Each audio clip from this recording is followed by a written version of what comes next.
অনেকে রমজান মাসে সাহারির খাবার এমন ভাবে খায়, এক সময় আমরা দেখেছি ছোটবেলায় যে অনেক মুরব্বীরা আছেন রাত 12টা 11টার দিকে উঠে সাহারি খেয়ে তারপর শুয়ে পড়েন। এটা যেমন একটা ভুল ছিল, সাহারি হলো শেষের দিকে খাওয়া উত্তম, ওনারা খাইতেন আগে। অতিরিক্ত সতর্ক যেটাকে বলে, এত আগে কেন খায়? যে শেষের দিকে খাইলে রোজা হয় না হয় জন্য 12টার সময় 4-5 ঘন্টা আগে খেয়ে দিয়ে দিলাম। এটা হলো বেশি সতর্ক হওয়া। বেশি সতর্ক বুঝেন? এক লোক দোতলায় শুয়ে আছে ফ্লোরে, একটু পর পর মাথা উপর দিকে উঠে ফেলতেছে।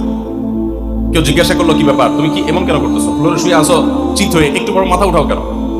তো লোকটা বললো নিচের ফ্লোরে একজনে সুই সুতা দিয়ে কাপড় সেলাই দিছে, এইভাবে সেলাই করে টান দেন উপর দিকে। তো বলে যে সতর্ক থাকতে তো দোষ নাই, যদি ফ্লোর ভেদ করে আমার মাথা লাগে, এই জন্য মাথা উঠে ফেলতেছে।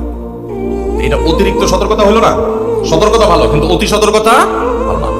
সাহারি অনেকে রাত 12টা 1টার সময় খান, এটা হলো অতিরিক্ত সতর্কতা। এত বেশি ভালো না, এত অতিরিক্ত সতর্ক হওয়া বরং নিষেধ। হাদিসে নবী সাল্লাল্লাহু আলাইহি ওয়াসাল্লাম আমাদেরকে সাহারি শেষের দিকে খেতে বলেছে।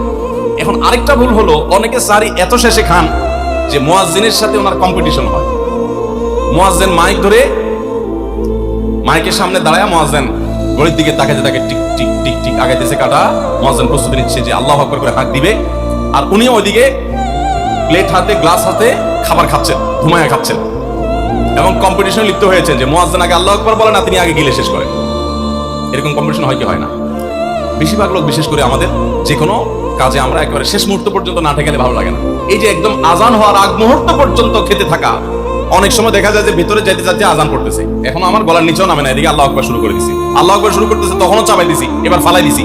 দেরিতে সাহারি খাওয়া সুন্নাত, এর মানে এই না যে এত দেরি করবেন যে মুয়াজ্জিনের সাথে আপনি চোর পুলিশ খেলাবেন। এত দেরি করা এটা অবশ্যই সুন্নাহ নয়।